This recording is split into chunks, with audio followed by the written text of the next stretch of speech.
If you're from Rock County and you don't know about Sewards, you haven't been here long.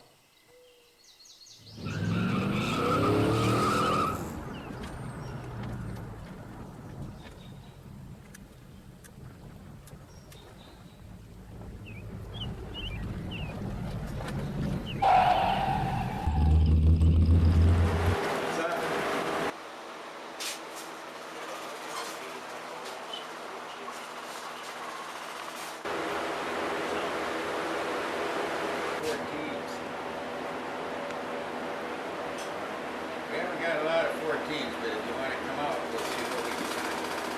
But you got to know the numbers.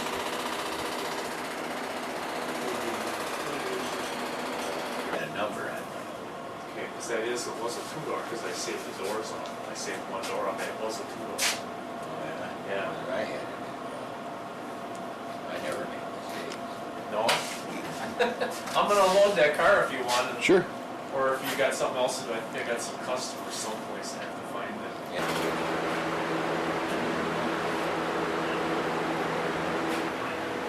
You know where Snuffy's bar is, or Countryside? What part of Janesville are you coming from? 3 miles out of Milton, going towards Edgerton and 59, about 3 miles out of Milton. You see all these camper trailers parked on the road, custom coach. Junkyards, you got everything online. There ain't no walking around and then reminiscing there. They won't even let you in the yard. A lot of them probably won't let you in the yard with a camera. Sometimes people come and you can tell they're into old cars. And, you know, I just don't have the help around here to send somebody with that. And they're not going to pay that kind of money. Right. You know, it costs me money to have a guy down there fucking around looking for shit that I don't even think we got anymore. Measurement or anything. I can kind of almost tell by looking at it. See, we got something here to look for. Last year I stopped at Oh, yeah? You're just setting up what I can. and the guy had 2 pipe plants.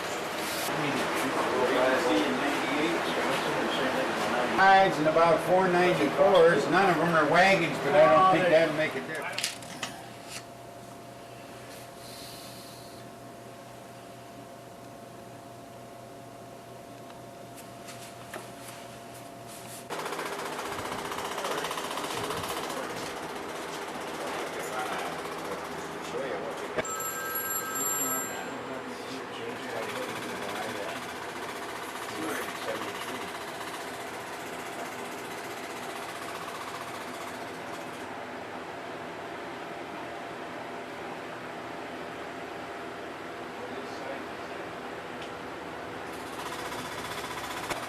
Ever get into golf?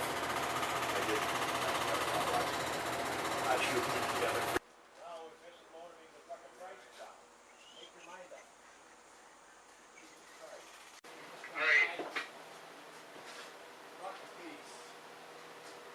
Grab them, didn't you? Oh, I grabbed them earlier. That guy didn't know who it was. Put your hand in there. Well, move it around. Now grab one of the edges. Furthest edge. There you go. Milkman come around to pick up the milk in the morning. You know, had some milk cows. And every day the milkman would come and pick up 1 or 2 cans of milk. But he come here in the morning, no milk. Went looking for old Clarence. Here he was, hanging in the barn. He was no bachelor. I don't know how old he was.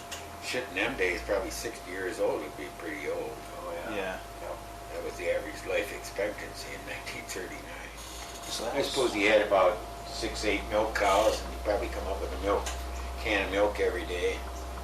Milkman went from farm to farm, picked up them can of milk. Yeah, they're here, but I don't think they'll run. No. I don't have any idea, but it wasn't an engine that run when it come in, so it was already a junk engine to us.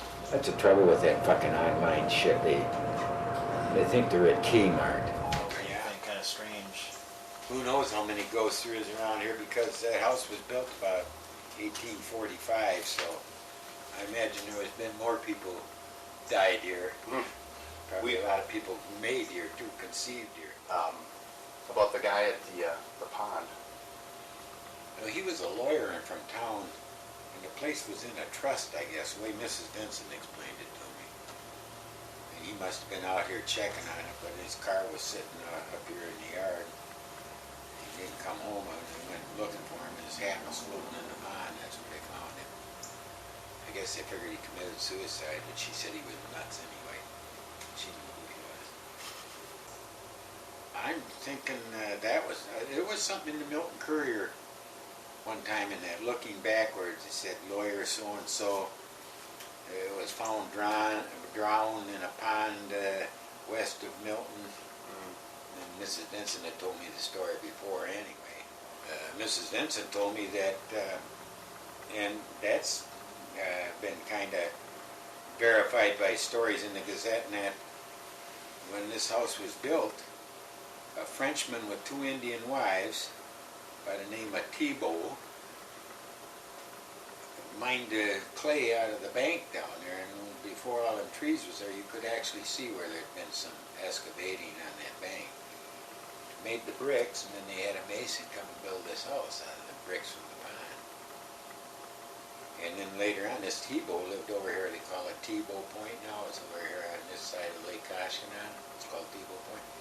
And that story has been in the Jotter, or in the Messenger, and in the, or not the Messenger, the Courier, and in the Gazette one time too. He's talking about Koshkonong history.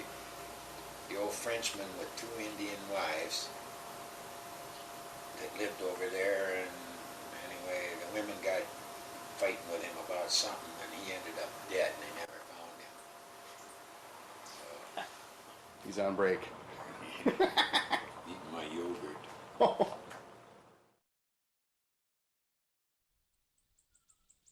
Hank gave us a tour of the yard from every corner. Right off the bat, it was evident that Hank knew where everything was located, and he remembered details about many of the vehicles in his yard, some dating back over 30 years.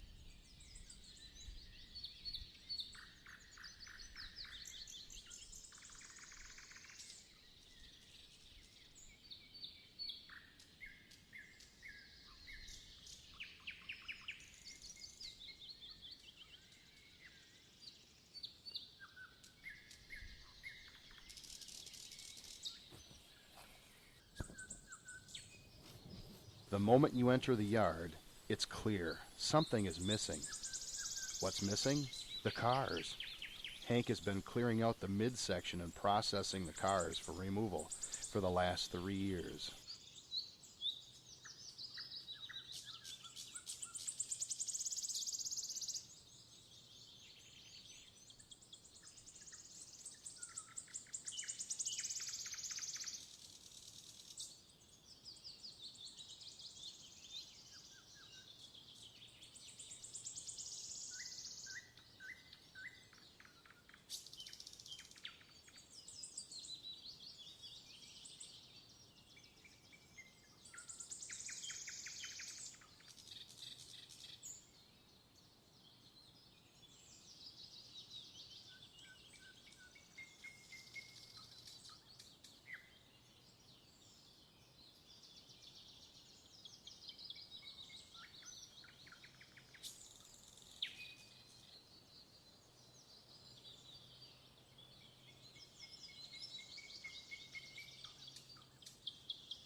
A crisp autumn evening was a good time to take a look at the old graveyard. Many of these vehicles have not seen pavement in 30 years, some even more.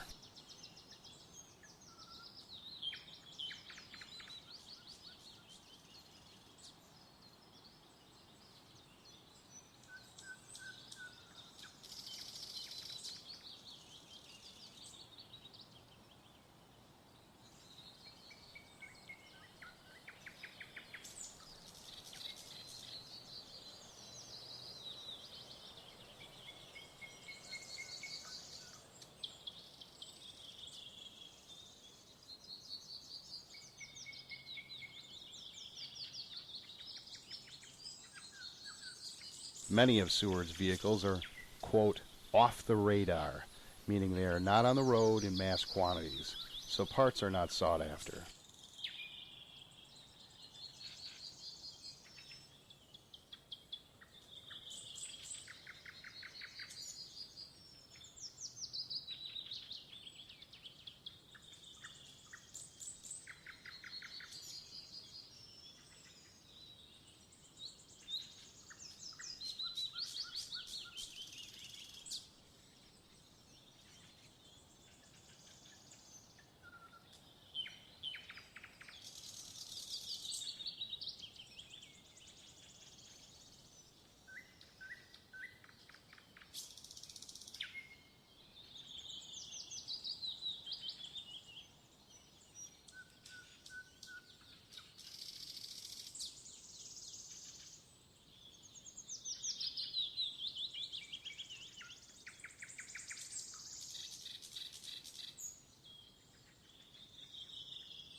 Just about every make and model is here.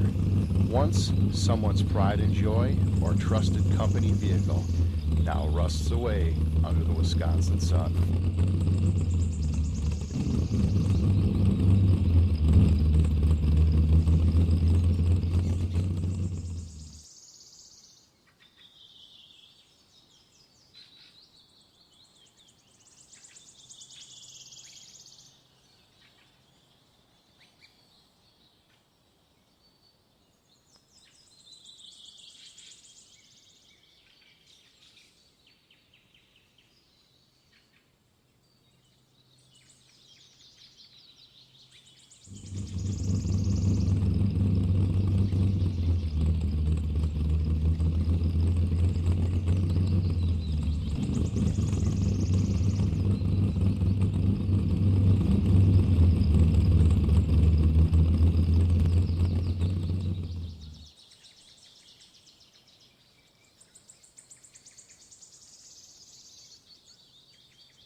A small portion of the far central area was flooded in 2009, as many cars were affected, along with dozens of trees near the pond that eventually died.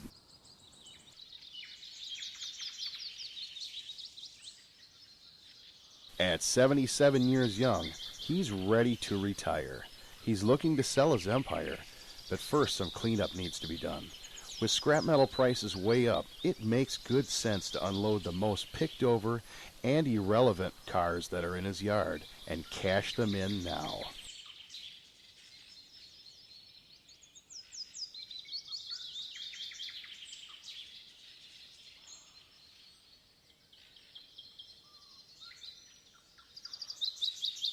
Over 1,000 vehicles have been scrapped since 2009.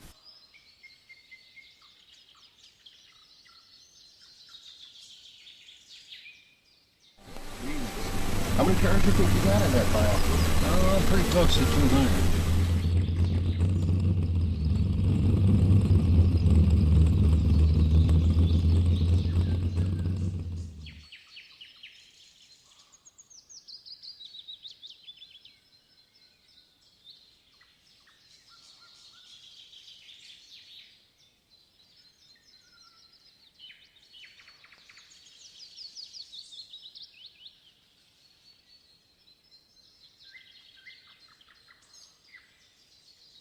Each auto having a story to tell from their beginnings to their ultimate ends.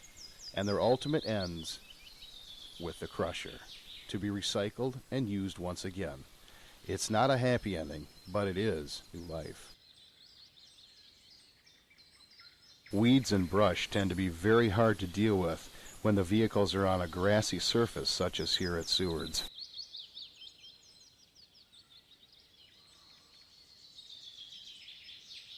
The moisture destroys the underside of each vehicle.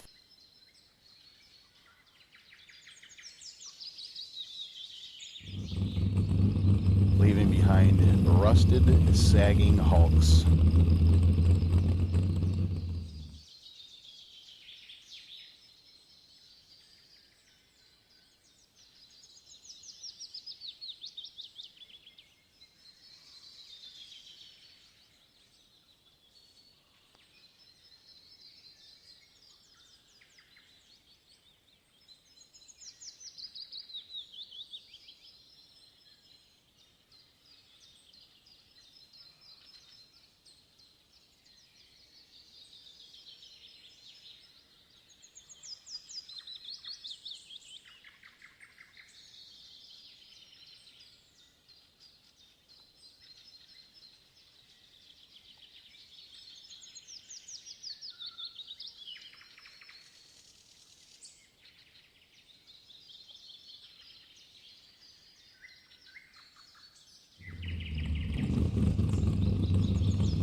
A sea of dead autos surrounds you at nearly every point of the yard.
Well, as near as we can figure, that house was built about 1845.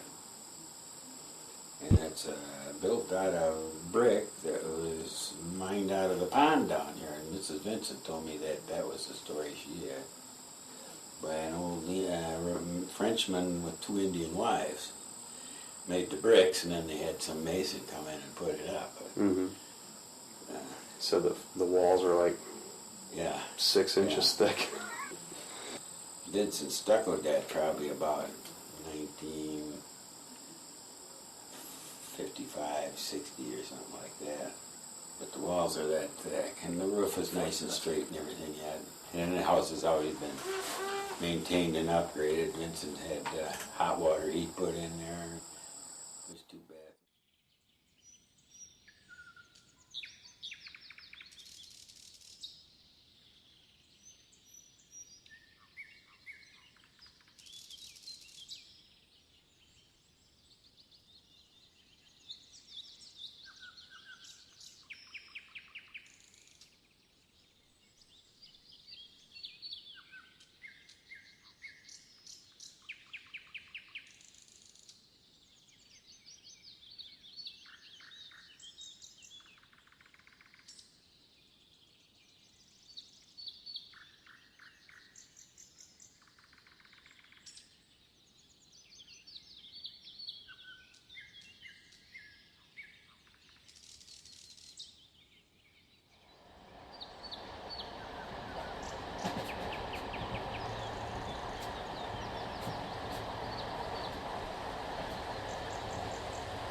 there, and they pulled them steering columns apart, and shit, you can get $75 for a steering column, but after they tore all the canceling deal out of it, then you ain't even gonna sell it Or at the all. bright switch, right, take the bright switch off. It makes it work. Or they have some kids with them and they pull all the keys out of the cars.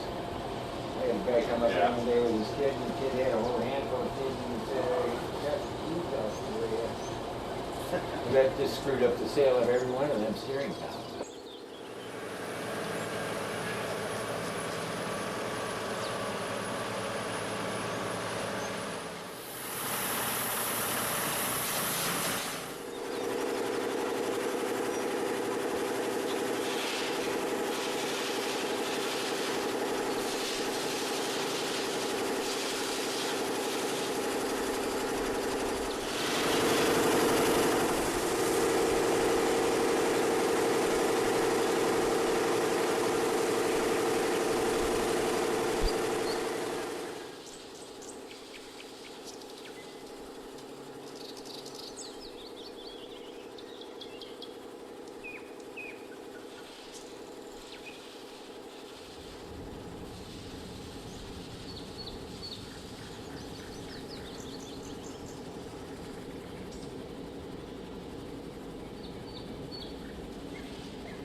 bit more pure, where this will have like the fluff from the seats, the carpeting, the plastic, the insulation.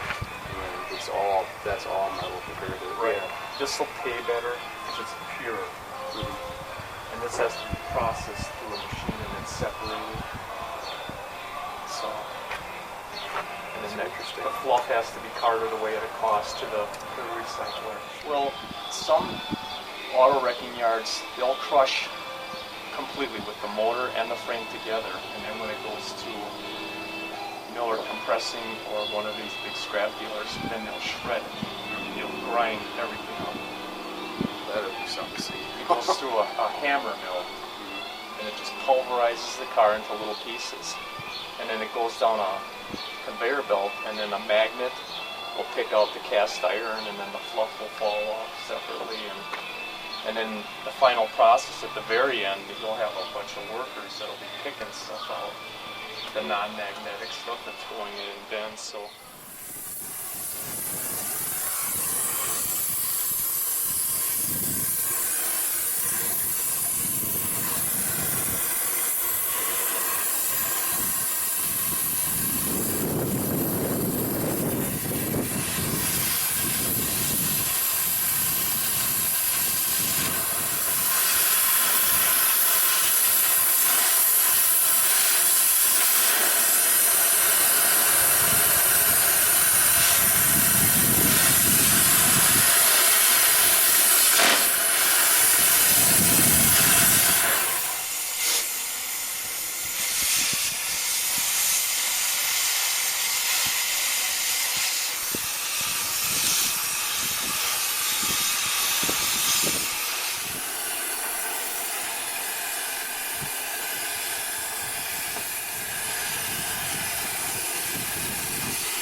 First come out here in 1951. I wasn't married even. Oh. First got a car, you know. Mm-hmm. Come out here and get parts, and about 1956 we moved up to Edgerton, and then I was hanging around here a lot and even worked for him a little part-time. In 1972 he sold the yard, but I had such a good job. I could have bought it from him. He really liked me. He didn't have no kids, you know. Mm-hmm. nobody to pass it on to him. He was, in fact, he died in 1973, so he only lived about a year after he sold the place. But, I could have bought it from him, but 1977, when it was up for sale again, because them guys that bought it from him lost their ass. And then I bought it from the guys that bought him out, but they still owed Mrs. Vincent all the money. So I ended up taking over their mortgage with her. Well, it was Vincent's, and then it was Wisconsin Truck Farms, and then when they went down, that's who I bought it from, actually. They still owed Mrs. Vincent all the money, so Yeah. After about a year, she was going to close out on them, and they gave me a nice discount on what I owed them, just to get out from under the deal, and she let me take over their mortgage. So we moved over in 1978, but we bought the place December 31st, 1977.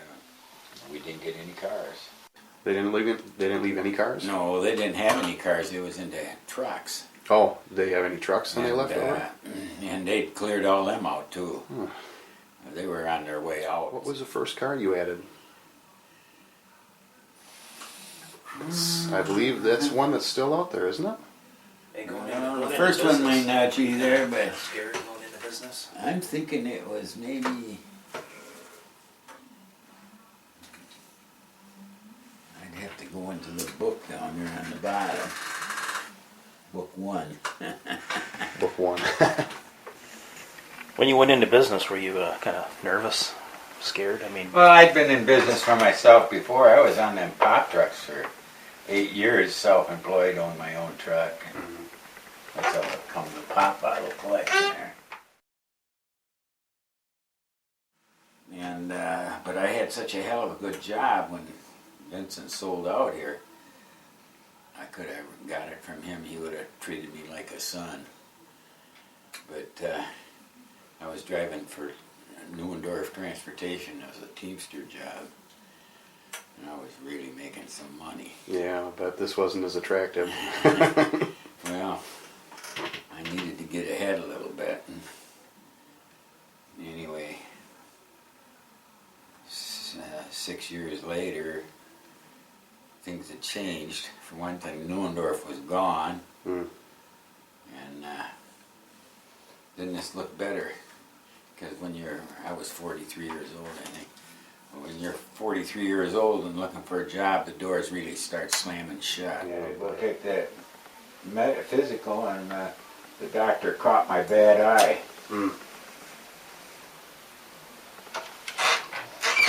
So he took me out of service.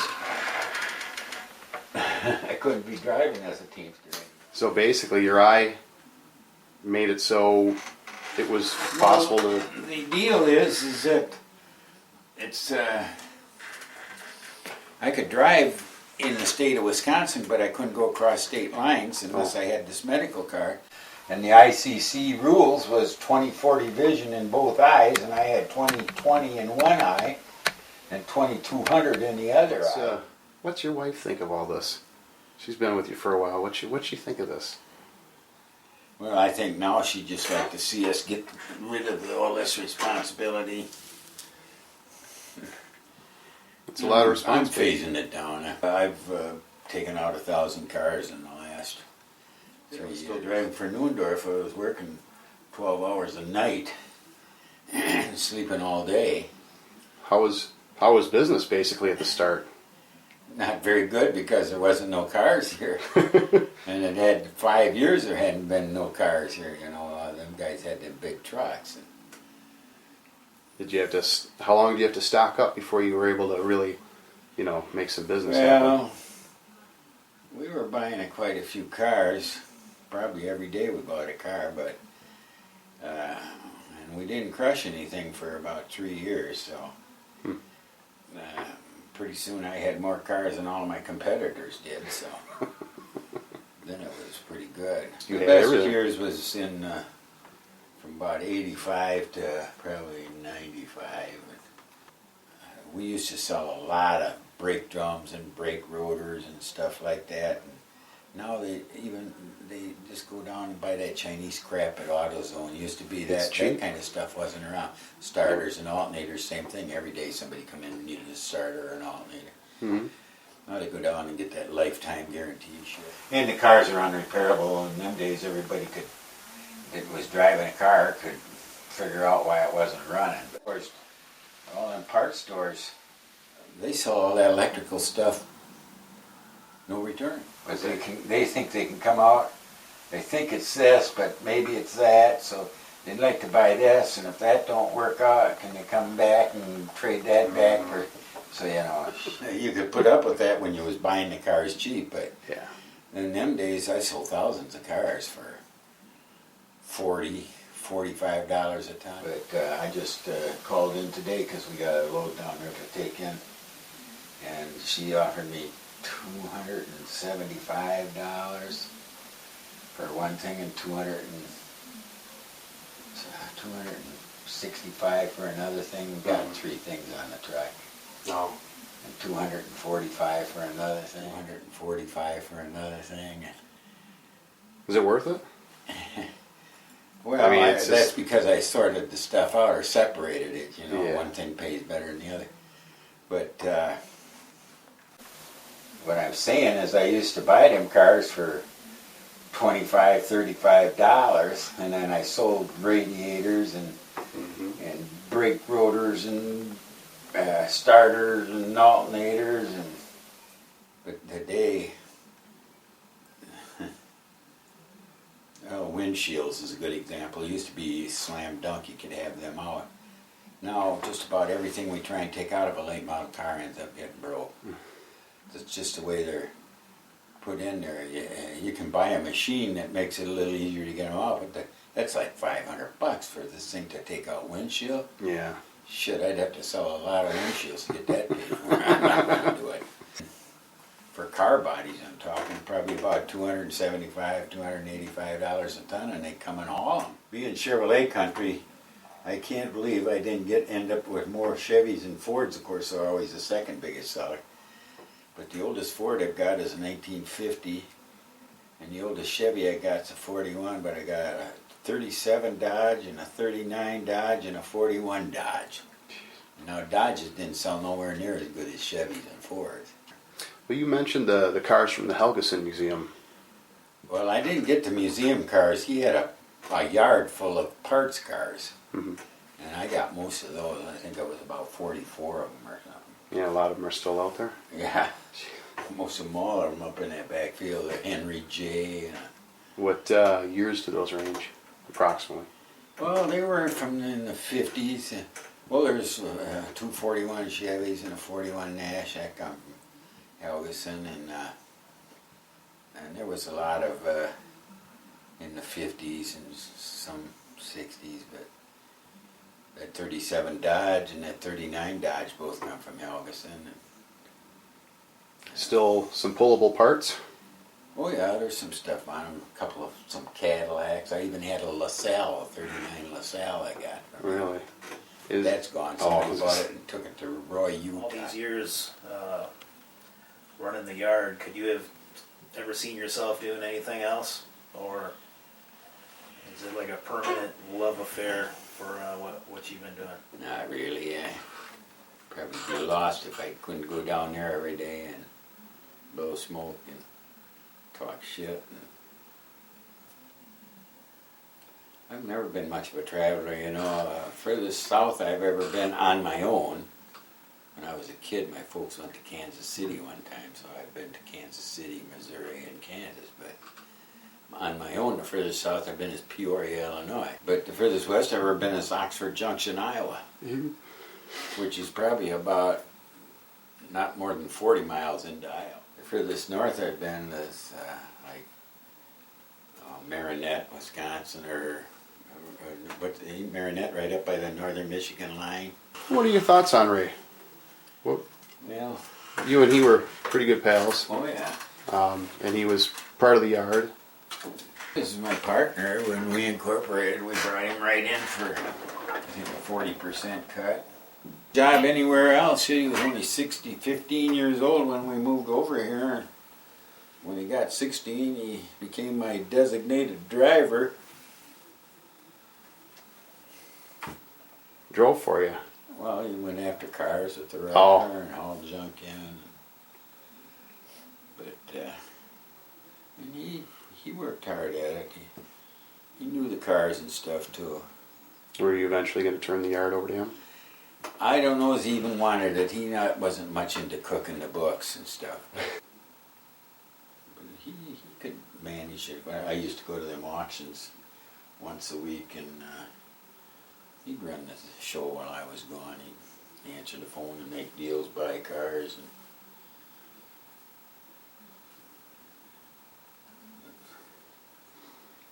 it wasn't to be.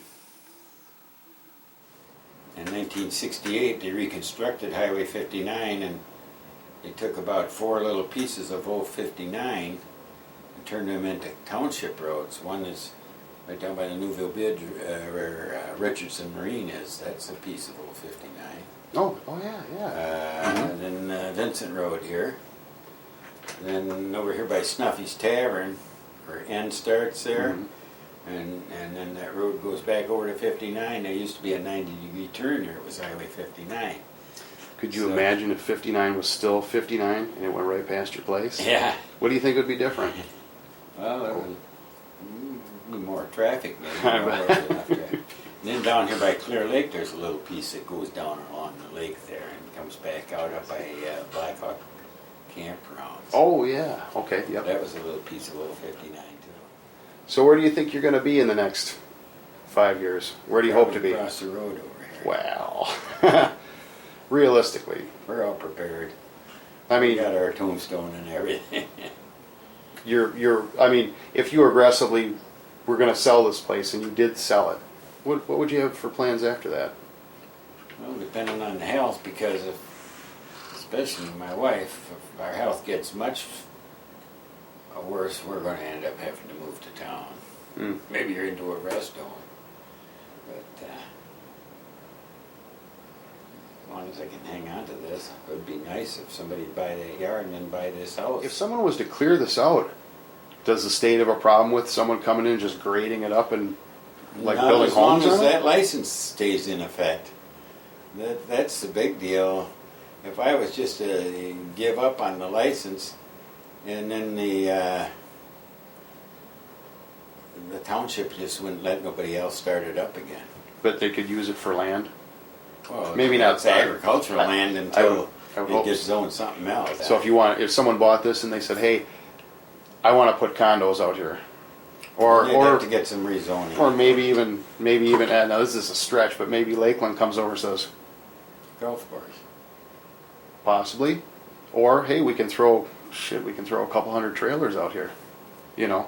Now, they'd have to get rezoning. My kid always wanted to get into a go-kart track or something. That would have to have rezoning too. When I got into high school, then my mom and dad were living in Janesville down in Riverside Park right across from the roller rink.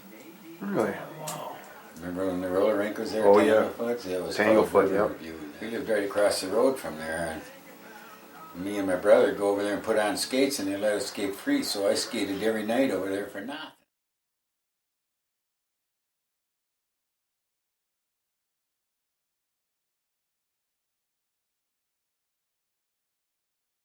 In the pop business for 20 years before that, and it was the same thing, worked 7 days a week. Always got along with the people. I did work behind the counter.